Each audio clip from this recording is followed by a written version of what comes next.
بسم اللہ الرحمن الرحیم اللهم صل على سيدنا ومولانا محمد افضل صلواتك بعدد معلوماتك وبارك وسلم وصل عليه.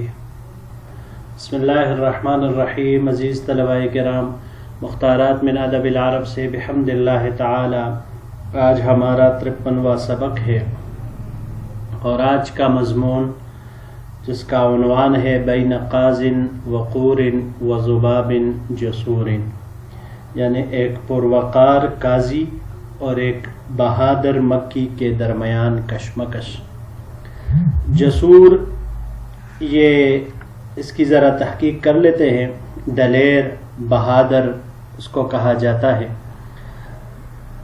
اس کی جمع جسرن آتی ہے، جسور کی. باب نصر سے اس کا مصدر جسورن بھی آ سکتا ہے اور جسارتن بھی، دونوں طرح کے مصادر اس کے ممکن ہیں بمعنی اقدام کرنا. لیکن اگر اس کا مصدر باب نصر سے جسرن آ جائے تو پھر پل بنانے کے معنی میں یہ آتا ہے. اس کے علاوہ باب تفاعل سے تجاسرن یہ فخر کرنے کو کہا جاتا ہے. اور اس کے علاوہ باب افتعال، تو باب افتعال سے اجتثارن عبور کرنے کے معنی میں یہ آئے گا. یہ جو سبق ہے بین قاض وقور وذباب جسور، اس کے مصنف ابو عثمان عمر ابن بحر الجاحظ رحمہ اللہ ہے، جو کہ جاحظ کے نام سے اور اسی سے بس معروف اور مشہور ہے. ان کی پیدائش بصرہ میں ہوئی اور وہیں پر پرورش پائی. اپنے وقت کے تمام علوم و فنون میں مہارت حاصل کی. ان کو کما حقہ پڑھ کر سند فراغت جب حاصل کی تو پھر اس کے بعد انہوں نے تصنیف و تالیف کے میدان میں اور اس شعبہ میں قدم رکھا، اور پھر مضمون نگاری اور انشاء پردازی شروع کر دی. ان کا شمار یہ عرب کے نابغہ روزگار اور باکمال شخصیات میں سے ہوتا ہے. ایک خاص اسلوب کے موجد بھی ہے، اور بلکہ اگر یہ کہا جائے کہ جو اسلوب انہوں نے ایجاد کیا تھا اس میں یہ بالکل یکتا تھے، اکیلے ہی تھے اور آخری بھی تھے. ابتدا بھی یہی تھے اور آخر بھی یہی تھے. عقیدے کے لحاظ سے یہ معتزلی تھے، لیکن باقی ہر لحاظ سے اللہ تعالیٰ نے ان کو مہارت سے نوازا تھا. تیز خاطر، ظریفانہ انداز، حاضر جواب شخصیت تھی ان کی، اور ایسے آسان تصانیف ہوتی تھی ان کی جو اگرچہ طویل ہوتی تھی مگر وہ تصانیف بہت سارے مقفع فقرات پر مشتمل ہوتی تھی. الفاظ اور جملوں کا بہترین اور عمدہ انداز میں جڑاؤ وہ ہوتا تھا.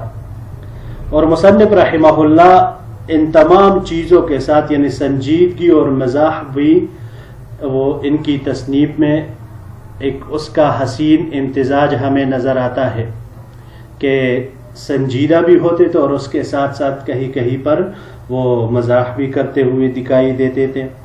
اور اس کے ساتھ ساتھ ان تمام چیزوں کا نقشہ جس میں مصنف خود مبتلا تھا، جن چیزوں میں خود وہ زندگی گزار رہا تھا، اس کا نقشہ وہ لوگوں کے سامنے اس سبق میں، اس مضمون میں یا اس کتاب میں وہ سامنے رکھ دیتا تھا. اور دوسرا اپنے زمانے کے یعنی جن لوگوں سے ان کا واسطہ پڑا تھا ان کے عادات و اطوار، اخلاق، یہ تمام چیزیں اس میں اپنے تصنیفات وغیرہ میں یہ شامل کرتا تھا. تو اس وجہ سے بھی ان کی یہ تصنیفات ایک ممتاز حیثیت رکھتی تھی. مصنف رحمہ اللہ کی وفات 255 ہجری میں ہوئی ہے، اور ان کی جو مایاناز تصانیف اور سب سے مشہور ہے وہ چند ایک کے نام میں آپ کو بتا دیتا ہوں. پہلا اس میں سے البیان والتبیین، دوسرا ہے الحیوان، اور تیسرے نمبر پر کتاب البخلا، اور چوتھے نمبر پر ایک کتاب ہے دیوان السائل کے نام سے. تو یہ ان کے مشہور تصانیف اور مشہور کتابیں ہیں. باقی اس کے علاوہ اور بھی مصنف رحمہ اللہ کی تصانیف بہرحال وہ موجود تھے. تو بڑھتے ہیں اپنے سبق کی طرف. جی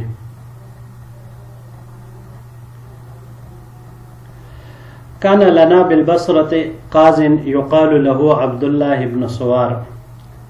بصرہ میں ہمارا ایک قاضی اور حاکم تھا جسے عبداللہ ابن سوار کے نام سے جانا جاتا تھا یا عبداللہ ابن سوار کہا جاتا تھا. لم یر الناس حاکما زمیتا رکینا ولا وقورا حلیما. لوگوں نے ایسا کوئی سنجیدہ اور ثابت قدم، کوئی ایسا صاحب وقار اور بردبار حاکم، ضبط من نفسه وملک من حرکته مثل الذي ضبط وملک، جو اپنے آپ پر اور اپنے حرکات پر ایسی قدرت رکھتا ہو جیسے وہ اپنے نفس اور اپنی حرکات پر قدرت رکھتا تھا. یعنی ایسا کوئی بھی شخص انہوں نے آج تک اس سے پہلے نہیں دیکھا تھا. کان یصلی الغداۃ فی منزلہ وہو قریب الدار من مسجدہ. فجر کی نماز وہ اپنے گھر میں پڑھتا تھا حالانکہ ان کا گھر مسجد سے قریب ہی تھا. فیأتی مجلسہ فیحتبی ولا یتکئ. پھر مجلس میں آتے اور فیحتبی حبوا باندھ کر بیٹھ جاتے. حبوا اصل میں اس کپڑے کو کہا جاتا ہے جس کے ساتھ پیٹھ اور پنڈلیوں کو باندھ لیا جاتا تھا. ولا یتکئ، اور تکیہ نہیں لگاتے تھے. فلا یزال منتصبا، وہ اسی طرح ہی بیٹھا رہتا تھا. لا یتحرک له عضو ولا یلتفت ولا تحل حبوتہ، اس کا کوئی عضو حرکت نہیں کرتا تھا اور وہ ادھر ادھر نہ دیکھتا تھا اور نہ ہی اپنا حبوا کھولتا. ولا يحل رجلا على اخرى، عفوا ولا يحل رجلا على اخرى، اور اپنی ٹانگ کو دوسری ٹانگ پر رکھتا. ولا يعتمل على احد شقیہ، اور نہ ہی ایک پہلو پر ٹیک لگاتا. حتی کأنہ بناء مبنی، جیسے ایسے معلوم ہوتا تھا کہ یا تو وہ ایک بنی بنائی عمارت ہے، او صخرۃ منصوبۃ، یا ایک گاڑا ہوا پتھر ہے. فلا یزال کذلک حتی یقوم الی الصلاۃ الظہر ثم یعود. اسی طرح اسی حالت میں ہی ہوتے تھے یہاں تک کہ ظہر کے نماز کے لیے اٹھ جاتے تھے اور پھر واپس آتے. جی یہاں پر یہ چند الفاظ ہیں جن کی تحقیق مطلوب ہے. پہلا اس میں سے زمیتن، زمتا سے ہے.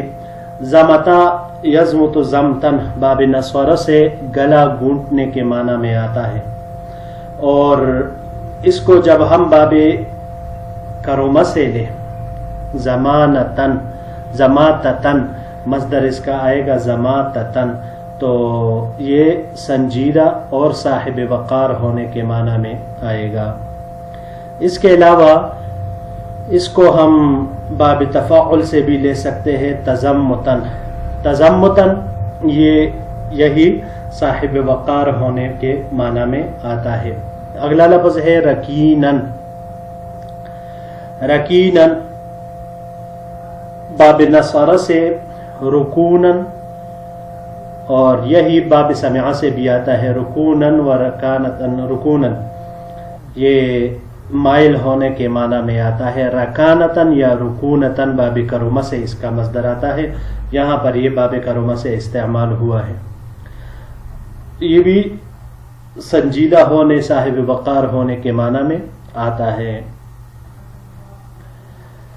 جی اگلا لفظ فیحتبی. یحتبی حبوا سے ہے. حبوا حبوا باب نصرہ سے حبون حبون، مصدر اس کا آتا ہے قریب ہونے کے معنی میں. حبوا جیسے کہ میں نے آپ کو سبق کے دوران بتایا، اس کپڑے کو کہا جاتا ہے جس سے پیٹھ اور پنڈلیوں کو ملا کر باندھ دیا جاتا ہے۔ باب تفعیل سے تحبیتاً حفاظت کرنے کے معنی میں یہ آتا ہے۔ یہاں پر یہ باب افتعال سے استعمال ہوا ہے، احتباءً مصدر اس کا آئے گا۔ ایک معنی اس کا کپڑے میں لپیٹنے کے معنی میں آتا ہے، اور دوسرا یہی جو ہم نے سبق میں کیا کہ پیٹ اور یہ پنڈلیوں کو ملا کر باندھنا، اسی معنی میں یہ آتا ہے۔ فَيَحْتَبِي حَبْوَتَهُ حَبْوَ، یہی جو ہم نے معنی کیا کہ پیٹ اور پنڈلیوں کو ملا کر اس کپڑے کے ساتھ باندھنا، کہ یہ قاضی ایسے حالت میں بیٹھتے تھے کہ نہ اس کپڑے کو کھولتے تھے اور نہ کوئی حرکت کرتے تھے۔ صخرتاً، صخرتاً یہ صخور اس کی جمع آتی ہے، بڑے ٹھوس مضبوط پتھر کو کہا جاتا ہے۔ باب افعال سے اس کا استعمال ہوتا ہے اسخاراً، اسخر یسخر اسخاراً، پتریلا ہونے کے معنی میں یہ آتا ہے۔ جی تو بڑھتے ہیں اپنے اگلے سلائیڈ کی طرف۔ ثم یعود الی مجلسہ، پھر ظہر کے نماز کے بعد اپنے مجلس میں واپس آ جاتے، یعنی اپنی جگہ پر۔ فلا یزال کذالک، تو پھر اسی حالت میں رہتے، حتی یقوم الی صلاۃ العصر، یہاں تک کہ عصر کے نماز کے لیے اٹھ جاتے۔ ثم یرجع لمجلسہ، پھر اپنے مجلس کی طرف واپس آ جاتے عصر کی نماز کے بعد۔ فلا یزال کذالک، پھر اسی طرح ہوتے، حتی یقوم لصلاۃ المغرب، یہاں تک کہ کھڑے ہو جاتے مغرب کی نماز کے لیے اٹھ جاتے۔ ثم ربما عاد الی مجلسہ، پھر کبھی کبھار اپنے مجلس واپس آ جاتے۔ بل کثیرا ما کان یکون ذلک، بلکہ اکثر واپس آتے رہتے اپنے مجلس میں۔ اذا بقی علیہ شیء من قراءۃ العہود والشروط والوثائق، جب ان پر کچھ ذمہ داریوں، شرطوں اور معاہدوں کا دیکھنا باقی رہتا۔ ثم یصلی العشاء الاخرۃ وینصرف، پھر عشاء کے نماز پڑھ کر پھر جاتے۔ فالحق یقال، فالحق یقال، پس حق یہی ہے کہ کہا جائے، لم یقن فی طول تلک المدت والولایت مرۃ واحدۃ الی الوضوء، کہ وہ اپنی پوری مدت ولایت میں ایک مرتبہ بھی وضو کے لیے اٹھا، اور نہ ہی ولا احتاج الیہ، اور نہ ہی اس کو اس کی حاجت ہوئی۔ ولا شرب ماء ولا غیرہ من الشراب، پانی پینے کے لیے اور نہ ہی پانی کے علاوہ کوئی دوسرا مشروب پینے کے لیے اٹھا۔ یعنی اگر یہ کہا جائے تو یہ بات حق اور سچ ہوگی کہ ایک مرتبہ بھی کبھی یہ اس طرح سے اٹھے نہیں تھے۔ جی بڑھتے ہیں اپنے اگلے سلائیڈ کی طرف، یہاں پر کچھ الفاظ نہیں ہیں۔ کذالک کان شأنہ فی طوال الایام وفی قصارها وفی صیفها وفی شتائها، اور یہی ان کی حالت رہی، چاہے دن لمبے ہوتے یا چھوٹے ہوتے، چاہے موسم گرما کا ہوتا یا سرما کا، یعنی موسم سرما ہوتا۔ وَكَانَ مَعَ ذَلِكَ لَا يُحَرِّكُ يَدًا وَلَا عُضْوًا، اور اس کے ساتھ ساتھ، یعنی ان تمام باتوں کے ساتھ ساتھ، نہ یہ اپنے کبھی ہاتھ کو حرکت دیتے اور نہ کسی دوسرے عضو کو۔ وَلَا يُشِيرُ بِرَأْسِهِ، اور نہ کبھی یہ سر کے اشارے سے، سر سے کوئی اشارہ کرتے۔ وَلَيْسَ إِلَّا أَن يَتَكَلَّمَ، اور نہیں کرتے یہ مگر کہ جب ضرورت ہوتی کچھ کلام۔ ثم یوجز ویبلغ بالیسیر من الکلام الی المعانی الکبیرہ، اور پھر کرتے بھی کلام تو اتنا مختصر اور موجز کلام کرتے کہ تھوڑے سے کلام ہی میں بڑے بڑے معانی ادا کر جاتے۔ جی یہاں پر یہ ایک لفظ ہے یوجزو، وجز سے ہے وجزہ، وجز یجز وجزن باب ضربہ سے مختصر کلام کرنے کے معنی میں یہ آتا ہے۔ وجازتن وجوزن باب کرمہ سے اس کے مصدر آتے ہیں۔ اس کلام کو کہا جاتا ہے جو مختصر اور بلیغ ہو۔ اس کے علاوہ باب افعال سے اوجز یوجز ایجازن باب افعال سے مصدر اس کا آتا ہے ایجازاً، مختصر کرنے کے معنی میں، اور باب تفاعل سے توجزاً، توجزاً حاجت پوری کرنے کا کہنا، کسی کو حاجت برائی کے لیے کہنا، اور باب استفعال سے استیجازاً، یہ زوائد کو حذف کرنا، یہ اسی معنی میں آتا ہے۔ جی تو یہی تک ہمارا آج کا سبق تھا، انشاءاللہ العزیز اگلے درس میں پھر آپ سے ملاقات ہوگی۔ السلام علیکم ورحمۃ اللہ وبرکاتہ۔